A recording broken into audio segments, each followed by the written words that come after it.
পৃথিবীতে সম্মান ও ভালোবাসা জোর করে আদায় করা যায় না। বিড়ালের মতো হাজার বছর বেঁচে না থেকে সিংহের মতো মাত্র একদিন বেঁচে থাকুন, দেখুন মানুষ আপনাকে মনে রাখবে। দর্শক, আমি এই জন্য এই কথাটা বললাম যে মৌলানা মামুনুল হক আজকে বেলা 10টার দিকে উনি কাশিমপুর কারাগার থেকে মুক্তি পেয়েছেন। যেই মানুষটাকে দেখার জন্য, রিসিভ করার জন্য হাজারো মানুষ সারা রাত কাশিমপুর কারাগারে বসেছিলেন। একটু ভাবুন না যে একটা মানুষকে মানুষ কতখানি ভালোবাসে। টাকা দিয়ে কি ভালোবাসা কেনা যায় না। যদি সেই মানুষটা খারাপই হতো, তার জন্য মানুষ অপেক্ষা করা কথা না। যার বলিষ্ঠ কণ্ঠ শোনার জন্য মানুষ এখনও অপেক্ষায় থাকে। গাজীপুরে এমন কোনো প্রোগ্রাম নেই যেখানে আমি না যেতাম। আমার কাছে মনে হতো বাংলার একজন বাঘ, বলিষ্ঠ কণ্ঠস্বর, উনি কখনো বাতিলের কাছে হার মানেননি। নিজের কণ্ঠ দিয়ে উনি একটা আলাদা সুনাম অর্জন করেছেন। ঢাকার সন্তান, একেবারে বাঘের বাচ্চা। প্রায় গতকাল রাত সারা রাত মানুষ তাকে ফলো করেছে। কখন উনি জেলখানা থেকে বের হবেন, নানা নাটকীয়তার পরে আজকে উনি 10টা সাড়ে 10টার দিকে জেলখানা থেকে বের হয়েছেন। পুরো ফেসবুক, ইউটিউব ছিল মৌলানা মামুনুল হকের প্রশংসায় ভরপুর। তাকে দেখার জন্য হাজারো মানুষ সেখানে দাঁড়িয়েছিলেন সারা রাত। এটাই তো ভালোবাসা ভাই। আপনি কি টাকা দিয়ে কি জোর করে ভালোবাসা আদায় করতে পারতেন না। পৃথিবীতে মনে রাখবেন, কেউ যখন মারা যায় দেখবেন যে অনেক মানুষ আলহামদুলিল্লাহ বলে, মানুষ খুশি হয়। আবার দেখবেন যে কেউ মারা গেলে মানুষ কষ্টে দুঃখে তাদের হৃদয়টা চৌচির হয়ে যায়, মানুষ বারবার তার জন্য দোয়া করে।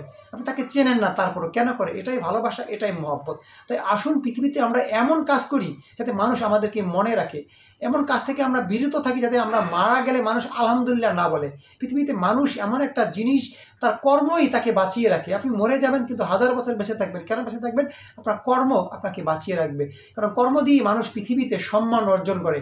জোর করে আদায় করা যায় না ভালোবাসা। যে জোর করে আদায় করা ভালোবাসা পৃথিবীতে বেশি দিন টিকে না। যেটা বাংলাদেশি অসংখ্য মানুষ এখনও আছে, যার নমুনা হয়তো আজ কিংবা কাল আপনারা দেখতে পাবেন। সেটা একটা গভীর বিষয়। দর্শক, আসুন আমরা এমনও কাজ করি, মানুষের সেবায়, মানুষের কাজে দিয়েই মানুষের মাঝে বেঁচে থাকে। এটা মনে রাখবেন। আপনি ছোট হতে পারেন, গরিব হতে পারেন, রিস্কাওয়ালা হতে পারেন, কিন্তু আপনার একটা কাজ আপনাকে পৃথিবীতে হাজার বছর বাঁচিয়ে রাখতে পারে। তো এই জন্য আসুন মানুষকে অবহেলা করবেন না।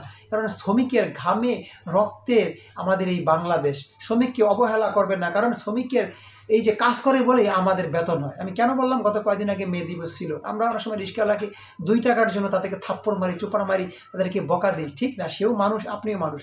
ঠিক না? তার বাঁচার অধিকার পৃথিবীতে আছে। এই যে মৌলানা মামুনুল হক প্রায় 3টা বছরের উপরে 3 বছর 14 দিন জেলে ছিলেন, কিন্তু অনেক মানুষ একটি মুহূর্তের জন্য তাকে বলেননি। উনি কালকে জেল থেকে বের হবেন, এই জন্য লাখো মানুষের নজর ছিল কাশিমপুর কারাগারের দিকে। আমিও রাত্র 12টা পর্যন্ত নজরে রেখেছিলাম কখন হুজুর বের হয়। এটাই তো ভালোবাসা, এটাই তো মহব্বত। ঠিক না? সে কিন্তু আমাকে 2টা টাকা দিয়ে যায়নি। গাড়ি ভাড়া খরচা করে মানুষ কাশিমপুর কারাগারে দাঁড়িয়েছিল। কেন দাঁড়িয়েছিল? ভালোবাসায়, মহব্বতে। তার কাছে মানুষ ঋণী। কেন ঋণী? তিনি ইসলামের কথা বলেন, ইসলামের আদর্শের কথা বলেন, যেখান থেকে মানুষ কিছু শিখতে পারে, যেটা আমাদের কর্মজীবনে আমরা ব্যবহার করে মানুষের মতো আমরা মানুষ হতে পারবো। এটাই তো, ঠিক না? মৌলানারা হলেন আমাদের গার্জিয়ান, তাদের কাছ থেকে আমরা শিখবো। ভালো যারা মৌলানা, তাদের কাছ থেকে শেখার অনেক কিছু থাকে। তেমনি একজন মানুষ মৌলানা মামুনুল হক, আমি মনে করি ব্যক্তিগতভাবে কার কেমন লাগে সেটা আমার দেখার বিষয় না। আমি তাকে ভালোবাসি, এটাই বড় জিনিস। তাই আসুন পৃথিবীতে ভালো কাজ করি। ভালো কাজগুলি আমাকেই পৃথিবীতে বাঁচিয়ে রাখবে হাজারো বছর। ভিডিওটা ভালো লাগলে লাইক দিবেন, অবশ্যই চ্যানেলটি সাবস্ক্রাইব করতে ভুলবেন না। আল্লাহ হাফেজ।